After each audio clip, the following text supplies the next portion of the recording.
একদিকে গায়ের জোরে নগর ভবন দখল করে নিজেকে মাননীয় মেয়র দাবি করে সভা সেমিনার করেন বিএনপি নেতা ইশরাক। গায়ের জোরে রাষ্ট্রদ্রোহিতা, সুস্পষ্টভাবে রাষ্ট্রদ্রোহিতা, রাষ্ট্রের মধ্যে রাষ্ট্র চালানো। অন্যদিকে বিএনপি নেতা বলেন বিএনপির কথা শুনতে হবে, না হলে ইউএনও ওসিগিরি অন্য জায়গায় যে করতে হবে। ক্ষমতা আসার আগেই বিএনপি ক্ষমতায়, বিএনপি ক্ষমতা আসার আগেই ফ্যাসিবাদ কায়েম করে ফেলেছে, তাদের চরিত্র প্রমাণ করে দিয়েছে। তো এই যে দৃশ্যগুলো, এটা জাস্ট সিটে ফোটা দু একটা দৃশ্য, দেশব্যাপী দৃশ্য এটাই, যে ওসিগিরি ইউএনওগিরি আসলে করা যায় না। এটা এই বিএনপি নেতা বলেছেন তো করা যাবে না, কিন্তু আসলে করা যায় না।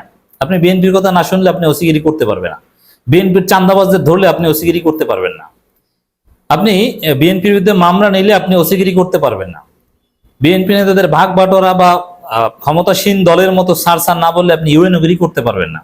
আমাদের বন্ধু বান্ধবরাই তো এখন ইউএনও, দেখি তো।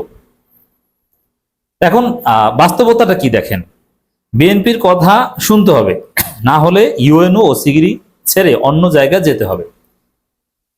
এটা ভবিষ্যতে করবে তা না, এটা চলছে। তো এই যে বক্তব্য, একদিকে ইশরাকের কাণ্ড আর একদিকে এই ইউএনও ওসিদের হুমকি, এটা প্রমাণ করে যে বাংলাদেশে সুষ্ঠু নির্বাচনের কোনো পরিবেশ নেই। ফেব্রুয়ারিতে সুষ্ঠু নির্বাচন সম্ভব নয়। অতএব নির্বাচনের বিরুদ্ধে আমাদের অবস্থান থাকবে। নির্বাচনের বিরুদ্ধে কোন নির্বাচন? এই যে ইউএনও ওসিদের ঘাট ধরে বিএনপি ক্ষমতায় যাবে কারচুপি করে, এই নির্বাচনের বিরুদ্ধে। আমরা চাই সুষ্ঠু নির্বাচন, জনগণের ভোটে জনপ্রতিনিধি নির্বাচিত হবে, আমরা সেই নির্বাচন চাই। এই জন্যে অনেক সংস্কারের প্রয়োজন আছে। এটা ওই ফেব্রুয়ারিতে রোজার আগে অসম্ভব, সহজ কথা। আমার কথা, এখন পর্যন্ত কোনো দলকে আমি পাইনি যে ফেব্রুয়ারিতে নির্বাচন অসম্ভব মানি না, এরকম কেউ বলেনি। কন্ডিশনাল বলেছে, সব ঠিকঠাক থাকলে সমস্যা নেই, কিন্তু আমি বলি ফেব্রুয়ারিতে নির্বাচন অসম্ভব, আমি মানি না। কেন? এই কারণে যে প্রশাসন বিএনপিকরণ সব হয়েছে। বিএনপির কথা না শুনলে সে চাকরিই করতে পারে না, সচিবালয় টিকতে পারে না, থানা ইউএনও কোথাও চলতে পারে না। এটা তো সংস্কার করতে হবে, প্রশাসন নিউট্রালাইজ করতে হবে, বিএনপি মুক্ত করতে হবে, একদম নির্দলীয় করতে হবে। কোনো দলের দালালরা কোনো প্রশাসনে কোথাও থাকতে পারবে না, জামাতও থাকতে পারবে না, বিএনপিও থাকতে পারবে না। থাকবে কারা? যারা জনগণের সেবক, তারা। অথচ বিএনপির কথা শুনতে হবে। আপনি চিন্তা করেন, এই ধরনের মেন্টালিটি বিএনপির বড় বড় নেতারা রাখে, তাহলে আদৌ কি সুষ্ঠু নির্বাচন সম্ভব? কোনো পরিবেশ আছে? নেভার। আওয়ামী লীগ তো প্রকাশ্যে ধরনের কথা বলার সাহস পেত না। আওয়ামী লীগ গোপনে গোপনে সব চালাতো, তাদের কথাই শুনতো, কিন্তু প্রকাশ্যে বলতো না। কিন্তু প্রকাশ্যে বিএনপি বলছে, আর গোপনে গোপনে সব চলছে বিএনপির কথায়। আবার প্রফেসর ইউনূসকে নাকি রাষ্ট্রপতি বানাবেন বিএনপি। এখন এই ধরনের আলোচনা যদি হয়ে থাকে, তাহলে তো নির্বাচন কারচুপি করার সব বন্দোবস্ত সম্পন্ন হয়েছে।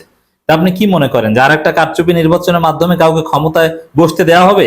নির্বাচনের ফলাফলে কারচুপি করে কেউ বিজয়ী হলো, ঘাট ধরে তাকে ক্ষমতা থেকে দূরে রাখা হবে? এত সহজ না। তো দর্শক, এই বক্তব্যের তাৎপর্য একটাই, যে ফেব্রুয়ারিতে নির্বাচন সম্ভব না, ফেব্রুয়ারিতে নির্বাচন মানি না, সুষ্ঠু নির্বাচন সম্ভব না, সুষ্ঠু নির্বাচনের কোনো পরিবেশ নাই। সুষ্ঠু নির্বাচন করতে হলে কি লাগবে? এই পুলিশ সংস্কার করতে হবে, সেনাবাহিনী সংস্কার করতে হবে। সেনাবাহিনী সংস্কার নিয়ে তো কোনো কথা নাই। প্রতিরক্ষা বিভাগ সংস্কার কমিশন বলতে কিছু নেই। সেনাবাহিনী, বিজিবি, সব বাহিনী সংস্কার করতে হবে। সব নষ্ট হয়ে গিয়েছে, সবগুলো দালালি করছে বা নানান ফরমেটে ধ্বংস হয়ে, পেশাদারিত্ব নেই। এজন্য ব্যাপক সংস্কার করতে হবে প্রত্যেকটা সেক্টর। তারপরে স্থানীয় সরকার নির্বাচন আয়োজন করতে হবে। সংস্কার কার্যকর হয়েছে কিনা, প্রশাসন নিরপেক্ষ কিনা, নির্বাচন কমিশন সক্ষমতা রাখে কিনা, এগুলো স্থানীয় সরকার নির্বাচনের মাধ্যমে ধাপে ধাপে টেস্ট করতে হবে। এর মধ্যে ছাত্র সংসদ নির্বাচন হতে হবে, যে কার চরিত্র কি, ভোট চুরি করতে যায় কিনা, এগুলো টেস্ট করে ফাইন্ডিংস এর আলোকে রাজনৈতিক সংস্কৃতি সংশোধনের জন্য প্রয়োজনে নতুন ওই চাঁদাবাজ, পেশি শক্তিওয়ালা পলিটিশিয়ান, এদেরকে ধোলাই দেওয়ার জন্য প্রয়োজনে অপারেশন ক্লিন হার্ট টাইপের কিছু একটা চালাতে হবে। তারপরে রাজনীতি পিউরিফাইড করতে হবে, এরপরে জাতীয় নির্বাচন করতে হবে। এবং রাজনীতি পিউরিফাই করার জন্য আরো নানান কমিশন আসতে পারে, ট্রুথ কমিশন আসতে পারে, শুধু পলিটিক্যাল কালচার চেঞ্জ করার জন্য।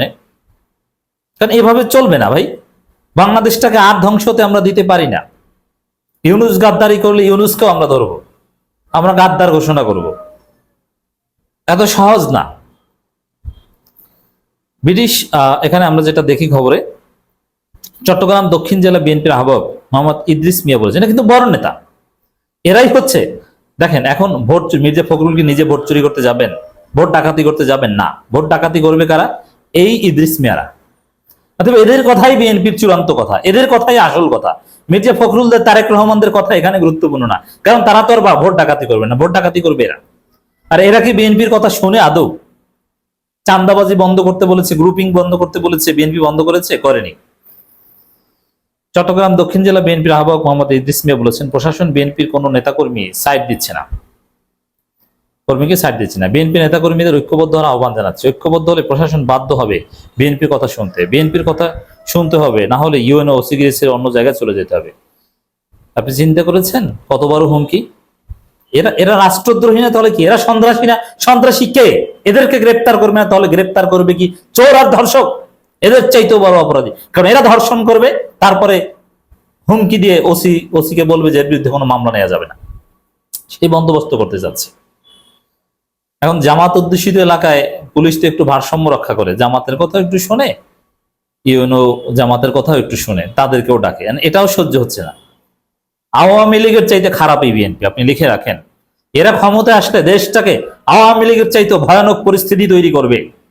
আওয়ামী লীগ আমলে আমরা তো পালিয়ে মাঝে মাঝে হারুনকে ফাঁকি দিয়ে বিদেশে যেতে পেরেছি এবং এক ফাঁকে দেশে আসতে পেরেছি।